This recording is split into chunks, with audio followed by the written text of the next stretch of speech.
It's only entertainment. Welcome back to the Talking Hedge. I'm Josh Kincaid, capital markets analyst and host of your cannabis business podcast. With me today is Matt Morgan. He's co-founder of Cannaland as well as Cannabis Industry Advisor for Cannaverse Technologies. Matt, thanks for being with us at the Talking Hedge. My pleasure. Thanks for having me. Appreciate it. So before we get into what you're doing as an advisor with Cannaverse and as co-founder of Cannaland, before we dive into what you're currently doing, I want to talk about what you've done. There's a lot that people can learn. I've always said that experience is important, but practice doesn't make perfect. Failure does. And I think that there's some takeaways in a nascent, burgeoning industry that a lot of people can learn from success and failures. Right. Diving first into some of the businesses that you help co-found, like Bloom Dispensaries and Reef Dispensaries. Let's chat about those names, because some of those are household names. Is that the same Reef Dispensary that's in Vegas, limited license state? I started that in Q1 of 2014. Okay. And what was the inspiration for that? Did you have an idea that you were going to create this limited license state competitive business, deal? And I mean, how to get going? Yeah. So essentially, if you back up a little bit, I started Bloom Dispensaries first. I won one of the limited licenses in Arizona, raised $7 million around that, acquired a second license in downtown Phoenix, built 30,000 feet of cultivation, extraction, kitchen, so on and so forth. Then ended up acquiring 2 more dispensaries down in Tucson. So we had 4 dispensary footprint fed by the manufacturing plant that we built. And then I started to get attention from large players, right? Private equity guys, family offices, stuff like that. And they started to, fly. Sorry, I have some loud people in the background. But they started to fly in and check out the operations I was doing and asking me a lot of questions and wanting to capitalize me. And I had some original investors that were, I would say, a little bit unrealistic with their expectation on their returns for their original investment. So I ended up, basically what happened is they were like, "Hey, we're not going to give these guys 10 times their money that's been in play for 12 to 18 months. That's a little erroneous. So, and we really don't care about Bloom all that much. So how do we get you?" So essentially what they did is capitalize me with $100 million to start a new company outside of Bloom. So I divested from Bloom, left Bloom, sold my position to a commodities trader from New York. And that's really how I ended up starting Reef. I started, I was very well capitalized. So I was able to build a very strong C-suite, hiring people from different verticals, Coca-Cola, Disney, things like that. And I didn't care if they knew anything about cannabis. I cared that they were the best in their field at what they did, whether that was HR, marketing, or finances, or operations. I can teach anyone about cannabis, but I need them to be really good at what they do. So really, I'm a big saltwater guy. When I was a kid, I wanted to be a marine biologist. Too bad it doesn't pay better because it'd be a really cool job. But I've just always had large saltwater reef aquariums. I'm very intrigued with the ocean, with sea life, with all of that. So I was sitting in my conference room, like, what are we going to call this thing? And I had this massive saltwater aquarium in the conference room. So I'm like, oh, Reef, short for reefer. It has a lot of different plays with it. And we'll do like this whole aquatic theme in every single dispensary so that so when you know that you're in a reef, you know exactly, where you're at because of the aquatic life theme inside of each store retail front. So that's kind of the inspiration, I would say, behind Reef early on. Yeah, I walked in there in Vegas and it reminded me of like a normal pharmacy, like a CVS or Walgreens, Rite Aid, something like that, where you walk in and there's products as you go in, there's ancillary products that you can pick up to get to the bud tender. So it didn't start like that. I'm a very big branding guy. I'm a huge fan of how Apple brands their products and showcases their products. So actually the original inspiration was Apple. We got so busy that we had to get rid of the Apple model and go to more of a throughput model, which is what you see today, more like the CVS. Interesting. Yeah. You have Tryke companies, right? A lot of different products. Are you trying to get those into the The Blooms and the Reefs, or how do you Um, distribute products? so just to be clear, I got bought out of Reef at the end of 17. So I've not been with the company for what, 4 or 5 years now. Mm. But really, Tryke is the holding company for Reef. Reef's more of the consumer facing DBA brand to the consumer, but Tryke is just our in-house brand. I never envisioned Tryke being carried by other competitors because people pretty much knew that Tryke and Reef were attached, and most of my competitors were very upset with me. When I was still at the helm in 17, we were controlling about 33% of the entire Nevada market through 4 stores. And that's why people were upset with you, is because of the competition. The competitors were extremely upset with me. Yes. Mm-hmm. So you got bought out by Reef. What was that like? You talked a little bit about when you started it, but what was that exit like? Were you looking to exit? Were you approached? What was that whole process like in selling? No, I didn't want to exit. Reef had a lot of momentum going. Reef was probably the most profitable cannabis company in 2017 in the country. We were running at about a $40 million EBITDA. Obviously, that's eclipsed now by these giants, but back then it was a pretty sizable number. And the family office that I partnered with kind of ended up putting me out to pasture, I guess you could say, and put me a lot of M&A activities that never materialized in anything. And so they kind of plugged their son in as CEO from Goldman, and I think that was probably their plan from the onset. Interesting. And when you mention getting people that know what they're doing, do you think folks like Goldman know how to run a cannabis business? Because I look at Tilray and look at how bad they're doing, because they think that cannabis is a CPG, just a consumer product good, and it's not. No, You need to know the culture. So do you think someone from Goldman is going to know the culture? no, not at all. And that's probably why Reef's revenues have declined ever since. But for whatever reason, the culture bought off on this farm kid from Montana. So I worked very well. I brought in all the celebrities, the rappers, everything else, and we had a pretty incredible trajectory going. But for whatever reason, the universe had other plans, and I'm just happy that I got that experience and that education. It was almost invaluable. I mean, who gets to build a 9-figure enterprise from ground zero? To see, that I went from 0 to 500 employees in 3.5 years. Wow. I went from 0 to $120 million in revenue in 3.5 years. So it was a crazy ride. I went from just building to kind of getting thrust in the spotlight. I was doing interviews every day, whether that was news outlets or magazines or having to go do photo shoots with different celebrities. So it was, it exceeded my wildest dreams coming from a farm in Montana. Mm-hmm. Are those opportunities still available, or is that past where people can just start, 9-figure companies, or is the industry mature? I think you'd have a challenge at this point. It's much more matured space. It's not the Wild West as it once was. You're starting to see a race to the bottom. You're starting to see consolidation. Is it feasible? Yeah, I think you can still start an alcohol company right now and create a 9-figure alcohol company. I think George Clooney and his buddies just did that with Casamigos, right?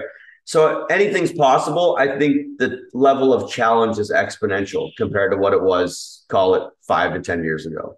I got in the space in 2008 originally, back in Montana. Okay. Yeah. You mentioned the investor expectations when you were at Bloom were crazy, and a lot of people wanted a 40x return back in like 2000. 10x. Your investors did, but I'm talking about in 2015, people I know, they wanted a 40x. Oh, I mean, what people were looking for, their expectation was insane. Like these kind of returns don't happen in the real world. Mm-hmm. And what people don't understand is like, I understand everyone's like, oh, cannabis is the next gold rush. It's the green rush. It's printing. No, it's not. There's not as much profit in cannabis companies people think. If you run a standalone dispensary, if you run a well-oiled machine, you're talking about 9 to 13 or 14%, net. You're talking about restaurant margins because of 280E. They don't allow you to write anything off like a normal business. It's kind of it's very challenging. If you control the product from seed to consumer or manufacturing to consumer, if you're another business, your gross margin should be massive. It should be 70, 80%. It's not. If you run a vertically integrated cannabis company, you run it very efficiently. You're talking about running at a 35% EBITDA. It is what it is. Until they change the tax codes, this is what we have to deal with. And it sucks, but it's just the Goldman Sachs guys said this is one of the most challenging businesses they've ever seen. And they look at a lot of businesses, right? So I think it'll change over time, but you just have to deal with the growing pains for, I guess, the foreseeable future. I don't see any bills passing anytime soon. Mm-hmm. When you were working with Green Access Capital, what were the deal flows that you were seeing compared to the investor expectations that you had been working with at a 10x return, for example? What were some of the deal flows that were realistic that you were seeing through Green Access Capital? So Green Access was basically the holding company for Ignite, or the vehicle that was going to take it public. Ignite was a consumer-facing brand I created for Dan Bilzerian. The expectation was extremely high when we went to Green Access because we were now dealing with Canadian investment bankers going to Bay Street in Toronto, right? So the expectation was extremely high. I mean, these guys get into these vehicles at 200ths of a cent and they expect these shares to go to 5, 10, 15, $20 a share. So there's massive expectation. They had massive access to massive liquidity. We're talking about, right before they're legalizing federally in Canada. So billions of dollars in liquidity from the capital markets was flowing into this vertical. And it was crazy. There was 9 figures being thrown at us in a very short period of time. The expectation was very high to create sizzle as well as some stake to make that stock run. So they're talking about hundreds of X's, on their capital. They're looking for ridiculous returns. Deal flow, I mean, the story was good, right? You're talking about one of the arguably, I think publications named me number 140 under 40 in cannabis in 2016. So I was considered one of the better operators, partnering with one of the biggest megaphones in the world, which is Dan Bilzerian. So the backstory was great. And massive people hit us up wanting to get acquired or partner, whatever it may be. So the deal flow was very heavy. But the deal flow was very heavy with Reef too, because it became such a well-known brand that everyone wanted to get involved. How did you meet Dan? What was it like working with him? So one of Dan's closest friends ended up moving into my house. So we were roommates. And he's a really good person. But we started going to Dan's house once in a while, hanging out. And I'd bring him some edibles or whatever. And then we were just kind of like 2 young playboys living in Vegas and kind of had country backgrounds, I guess you could say. Or Dan's kind of more like, more like a redneck, like a wealthy redneck, I guess you could say. And so he's kind of got like that country feel to him. And it was just 2 young guys that had a lot of the same interests, racing cars, jumping trucks, guns, girls, stuff like that. So we had a lot of commonalities, and he really wanted to build a large cannabis company. So we just started hanging out more and more often. And so we're like hanging out every day. It's a lot of times, 95% of the time, it's nothing like you see on a social media. It's a lot of just chilling, doing guy stuff. And then there's the facade piece of it that you see online, but that's a very small piece of the entire life. Mm-hmm. When I mentioned at the top of the show that there's a lot to learn from mistakes, Ignite went through $50 million in marketing. I'm wondering how and what the takeaway was from that. What did you learn from spending $50 million on marketing? That was not me. So I was only with Ignite for less than a year. Like I said, Dan and I are very close. I come from Montana, so I'm a handshake guy. Dan and I shook hands as 50-50 partners with Ignite. His father then came in and saw that he kind of had that there was a huge opportunity here and got very, very involved. And his father and I did not see eye to eye, to put it mildly. There was a lot of confrontation between us to the point of we kind of went back and forth and we're kind of at each other's necks for the better part of 2018. And I think Dan finally put a bunch of pressure on his father to give me my paperwork for my equity in the company. His father handed me a piece of paper that showed I owned 0.5% of the company. So I kind of walked out of the room and never spoke to any of them again. Wow. So I would never piss through $50 million. I don't come from money. I don't come from wealth. I come from very humble beginnings. I normally shoestring everything together and get to profitability as fast as possible. So that's not me, and that's not my pedigree. Mm-hmm. I think that Ignite roped a lot of things under marketing that were probably questionable, saying it's a lifestyle brand. So, putting up 50 models and flying them around the world and renting yachts and doing all this crazy stuff and calling it marketing. I don't think that ends well. for any company. Mm-hmm. Let me take a step back and ask how you got started with all of this, because you've been able to bring businesses to scale quickly and profitably. How did you start getting into these huge warehouse retail shops and meeting, Dan Blazarian and getting into the cannabis industry early on? Like, how did that all start? So I don't know. I think part of being like a good businessman is you're born with it. I think it's also about finding the right mentors and molding you into, a business machine, if you will. I grew up, on my grandparents' farm in Montana, so I didn't really have a lot of business acumen. I think negotiating and understanding numbers very, very well came very naturally to me. I don't have a higher education. I dropped out of college after 10 days. I felt that listening to professors that couldn't hack it in the real world as entrepreneurs, calling themselves business professors, was not where I wanted to be. Mm-hmm. So I just dropped out after 10 days and kind of stumbled along for a couple of years. I was an electrician apprentice. I took a job laying city and water, sewer, and water pipes for the city of Missoula, Montana. So I was down in trenches for 8 or 10 hours a day, like 15-foot trenches, making sure the pitch and the grade was right on these pipes. And then I got my real estate license at 20, and that's where I really started to flourish, when I was kind of eat what you kill type of scenario. And that's where I really knew that, being on my own and only answering to myself and being accountable to myself was the only way that I could live moving forward. I could never work for a 9-to-5 job making a paycheck ever again. Mm-hmm. And I did relatively well as being a young entrepreneur in my early 20s. But I really didn't. And, some years I'd hit six figures, some years I wouldn't. Some years I really struggled. But then when I was 25, I met my first real mentor. And he's 40 years older than me. He's been around the block, one of the largest construction companies in the world. And, since I met him, it was kind of like this. And then it just hockey sticked when I met him at 25.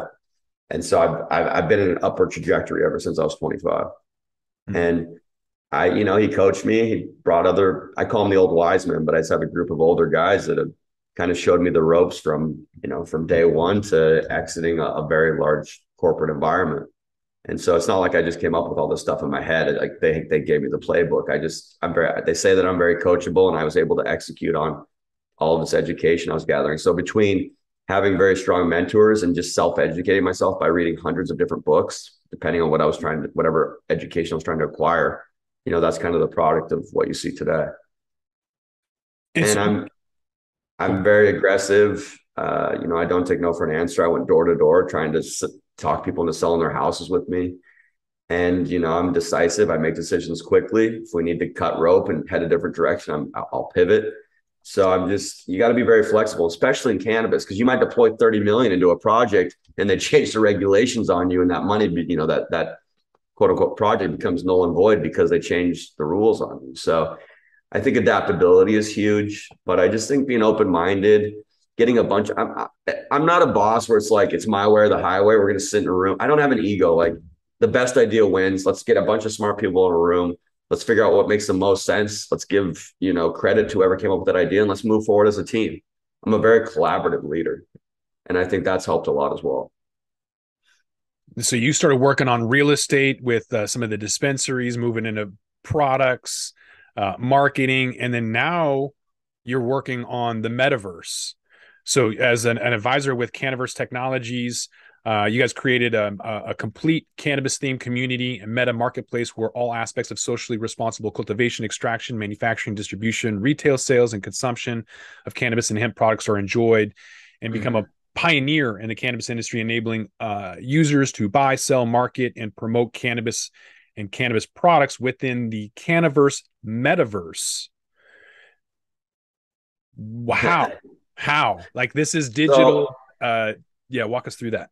So let's just start with like more of like the daily type of thing. So brick and mortar retail is dying, no matter what anyone says. I mean, Amazon has proved that time and time again. It's crushing traditional real estate.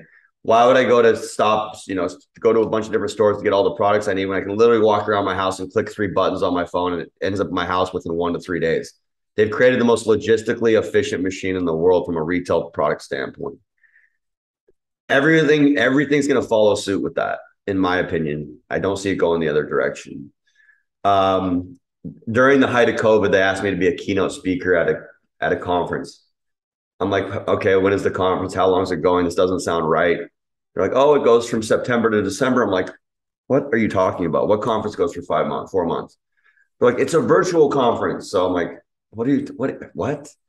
And so I go online, I build an avatar, I'm cruising through the conference. It's this really cool digital island that we're on. And I ended up giving a keynote speech in front of several thousand people with a digital avatar, was wearing sweatpants, sitting in the comfort of my own home. And I'm going to each booth just like a normal show, and I'm talking to the vendors, and it's actual real people I know, but they're in a virtual format. I'm like, this is it. This is the future. Like Amazon's kind of showed us the way from a Web 2 standpoint. Like Web 3 is going to be just like this on steroids, more immersive, more like you're actually there. So then I started thinking, because I always try to be on the cutting edge of whatever I'm doing. I like things that are very disruptive to whatever industry I'm entering. I won't even go into an industry unless I have a very disruptive differentiator to the competitor. So I'll give, for example, why I was crushing everyone in cannabis. Early on, I figured out about capturing data. And I'm talking about like 2011. It was capturing people's data and then retargeting them with emails and text blasts with different specials. So I knew how much revenue I was going to do per day just by the text blast I was going to shoot out or the email special. And I started doing that early on before really anyone else that I saw doing it. And then after that, I really leveraged celebrities and social media and their followings to create very, very well-known brands. And I was a young CEO compared to my competitor CEOs. So like I was in my late 20s, maybe 30, and they were in their late 40s, 50s, maybe even 60. So I understood the power of marketing through social media much earlier than most of my other competitors. So my next big differential was like, all right, I'm going to start creating virtual dispensaries so you can just have a fully immersive experience online and shop at the comfort of your own home, and it gets dropped up at your house the same day. That's what I felt. That's how I felt after I went to that virtual conference. Then I'm like, why would we do one dispensary or just my dispensary? Let's create a platform where all operators can come and make their operations more efficient, not have the handcuffs of the marketing issues we deal with today, maybe even alleviate some of their 280E issues. So I just started going through the operational onset of being an operator or a consumer in the cannabis space or an educator or a political figure. And we can have a brand new virtual world that has none of the current handcuffs that we deal with in the analog real world today. And you think that with digital, people are going to continue to do that? It's not just a fad or a trend, because what I saw with MJ BizCon, for example, during the pandemic is nobody attended. The Emerge conference was good. It was decent, but didn't really pull in as many folks. What's it going to take in order to draw in more people to that platform? We're too early. We don't have the technology to back it up yet. We don't, like Apple hasn't released the Apple glasses yet, right? Pretty soon there will be no more cell phones. There will be non-existent. You will wear a pair of glasses and there will be augmented reality portrayed in front of you. Whether that's a metaverse, whether that's a new special because it knows everything about you. You might be sitting at a dinner table and a new special of some other thing pops up on the table, right? You can click on it if you want to. But like right now, we're in quote unquote the metaverse 50% of our day because of the cell phone. When you have these glasses, it will be 95% of your day. And right now it's not very immersive, right? It's not like it's projecting in front of your face. It's still just a little screen in your pocket. It's going to get much different when the new hardware comes out that supports the Web3 format. I believe over time, 95+% of sales will take place digitally. They will not be in a brick or mortar setting. It might be 98%, but I believe it'll be north of 95. So over time, I believe this progression will happen no matter what. I believe that, the elites of the world don't want us leaving our houses often. I think they want us to stay home and create less of a carbon footprint. So, and I don't want to get into politics, but all I'm saying is I believe that our society is heading in this direction for better or worse. I probably come from the last generation that had a normal childhood without cell phones and without technology, in my opinion, destroying our lives. But, look at the trends over the last 20 years. Look where we're heading. Like we're heading into something that probably looks like Ready Player One, if anyone's seen that movie. Mm-hmm. I believe, as VR gets more technologically advanced, we don't have to wear these crazy big headsets that are awkward. You will have something on that's a much smaller version of that. And it's going to be very immersive. Like what you see for online shopping now is nothing compared to what it will be. You'll be able to have an avatar and it'll be submersive like you're in the mall or wherever you want to be. And that avatar will have this exact same dimensions as you. And you can try on the exact clothing that you like, and it will show exactly how it will fit on your own body on your avatar, and then get dropped off your house the same day. So cannabis even has more challenges from a retail standpoint than other businesses. So you're actually solving even more real world issues and political issues specifically about cannabis inside of a virtual world. Another thing is, if you want to get educated on cannabis, whether that's how to bake cookies at home, whether that's what kind to take during what part of the day, how to use the cannabis for benefits of sleep, how to use cannabis for benefits of chronic pain issues. There's really not like formal education set up for these things. You can go into a local dispensary and talk to a bud tender, but how long can you sit there and talk to that bud tender before people standing in line get upset with you? Mm-hmm. Right. So I see a big educational component here too, where you have cannabis universities and people can attend online digital courses, and that goes for any component of the cannabis business, whether that you want to become better at marketing cannabis, whether you want to become better at baking a specific type of edible or a specific gummy, or you want to understand the benefits or the harms of vaping cannabis and what different mixtures they put inside of the vape cartridge, right? Are they mixing in artificial terpenes? Are they mixing in live terpenes derived from the cannabis plant? Like, there can be hundreds of different classes that you can sit and attend on your computer from the comfort of your own home and become an expert in whatever you like about cannabis. So there's much more to this than just a retail setting.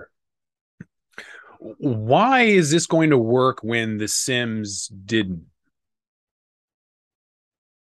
I guess what was the benefit of Sims? What benefit did you get out of it besides just taking up your time? The benefit of this is you get a fully immersive shopping experience. I don't know if you've shopped for cannabis online, but it's miserable. There's old dusty thumbnail pictures. You find a name that looks familiar, Granddaddy Perps. You click on it, you order, you're like, God, I hope it's good. It's kind of like Russian roulette. And if you're a regular cannabis connoisseur, you're very picky about what you'll consume as far as cannabis products, similar to a wino. So no one likes to play Russian roulette. What if you could have a fully immersive experience where you get to pick up something that looks very close to the actual flower, something that looks very close to the actual edible, or the vape, or whatever, or the balm, whatever it may be? You can pick it up and spin it around and look at it on your computer or your glasses, depending on what time frame we're in.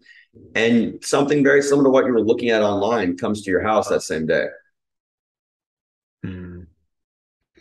That's why I believe in the end, this business model wins. I'm not saying I love this business model. I'm not saying I love the virtual world. I'm just saying I believe this is where society is heading. If I had it my way, I'd love to keep it old school how it was. But do I also see opportunity here that I can capitalize on? Of course. Well, to your point about Amazon, it makes sense that, like, delivery, right? I don't want to go on Fridays and Tuesdays. It's 30% off at the store where I'm at. Right. That's the only reason I'm going to get up off the couch, is if something is seriously discounted, which is why 420 isn't the biggest sales day of the year anymore, is because since the pandemic, there's been discounts everywhere. Of course. And so we don't have delivery in Washington State. That's kind of a pain in the ass. It's kind of an issue. Oh, I didn't realize that. That sucks. It does. Yeah, it does suck. So what they do have is a separate line. So I can order something online, go there, and then get a shorter line. Everyone still wants to go talk to the bud tender, what's on sale, whatever. Right. I'm just going online. But the problem is when I go online, like I'm looking at Kush 21 right now, and I'm online and I'm trying to get a blunt stick, a hemp wrap blunt stick, 3.5 grams, on sale today for $18 a piece, and I want to get 8 of them, max out for an ounce. Your allotment, yeah. And they're not even there. They're not there. So the reliability, dependability, all of these issues isn't going to be helped with anything except for when the industry maybe matures. So there's always going to be some type of issue because of availability, products, consistency. See, I see this changing over time. First of all, I think you'll end up with very large manufacturing plants. So you'll end up with a quality, consistent product every time over time. I believe that dispensary storefronts have a shelf life. I do not believe they'll be around for that much longer, in my opinion. I believe you'll have massive distribution warehouses. You go shop in virtual dispensaries.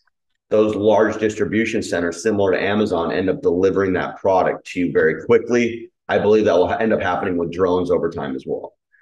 I believe that will be able to happen very quickly.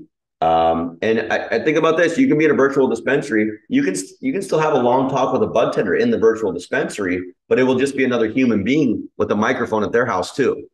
So you can have similar interactions. You can have similar education aspects. The difference is that it's Web 3 versus Web 1 or Web 2, where you can actually be very interactive in the retail environment. The other thing, we'll have the Canna token. So that will be the currency inside of Cannaland. You'll be shopping with that.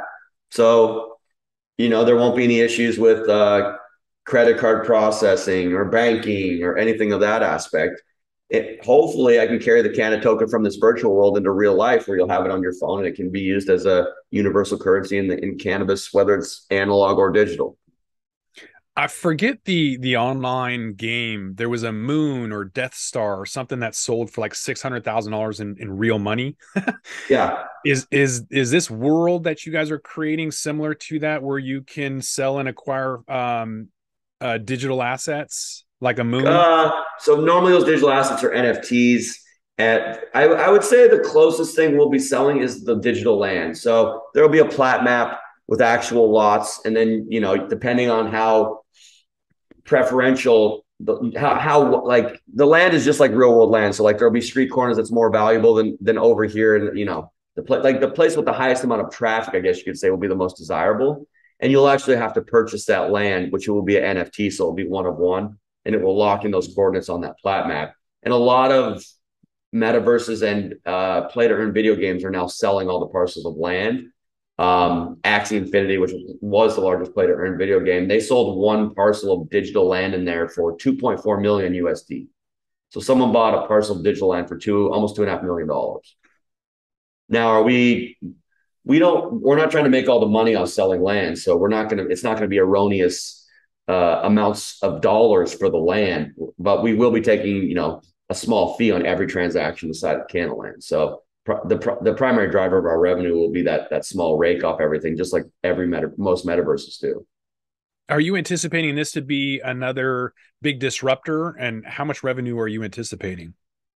Honestly, we haven't even built the financial models yet, and it's like there's so many unknowns in this business that you just literally be shooting a dart into a black hole. So I really have no clue at this point. What I do see over time is society changing its shopping habits, and most of all of that going online.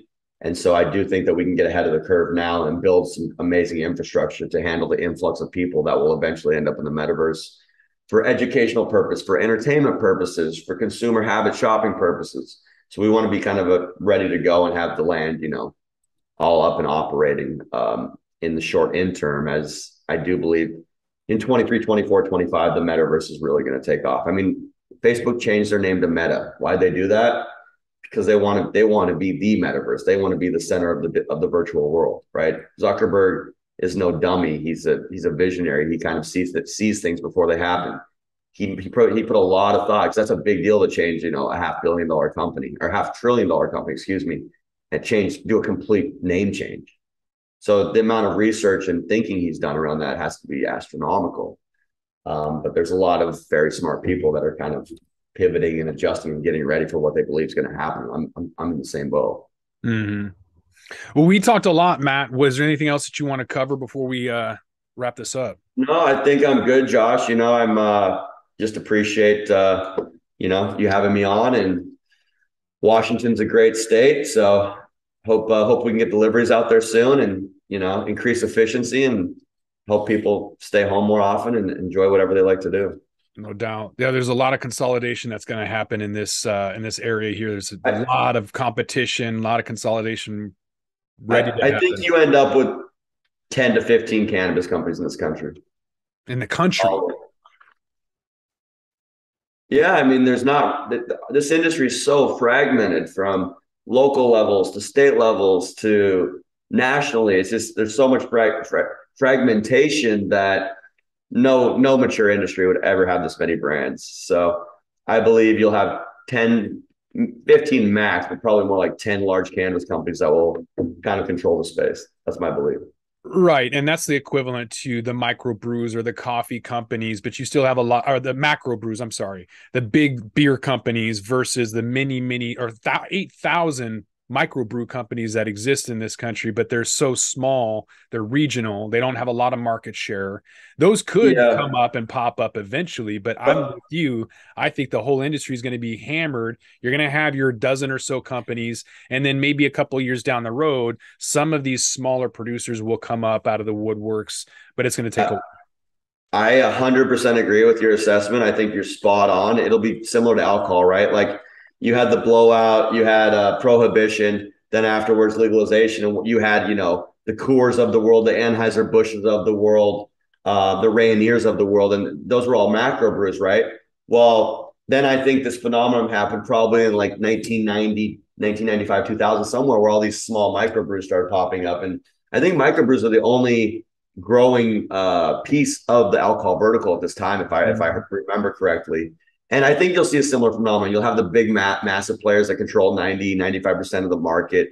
And then you'll have these little offsets like microbrews where they're offering the highest quality of product or a proprietary formula that you can only get with them, right? It'll be some sort of big differentiator from a quality or a formulation standpoint from the big boys that will let them carve out a small piece of the market. I do see that happening over time for sure. But we're going to see a massive fallout, a lot of fires, and then after the dust settles, you'll probably see some of the small, really quality guys and differentiators kind of rise out of the ashes and compete on a smaller scale with the big boy. Right, and that's just, you know, wave 2 of that consolidation, because the Budweisers are going out and getting the microbrews as we speak and have been for several years. They've been acquiring them, right, writing big checks. So they end up owning everything in version 3 and 4 again. It's just an economic cycle, basically.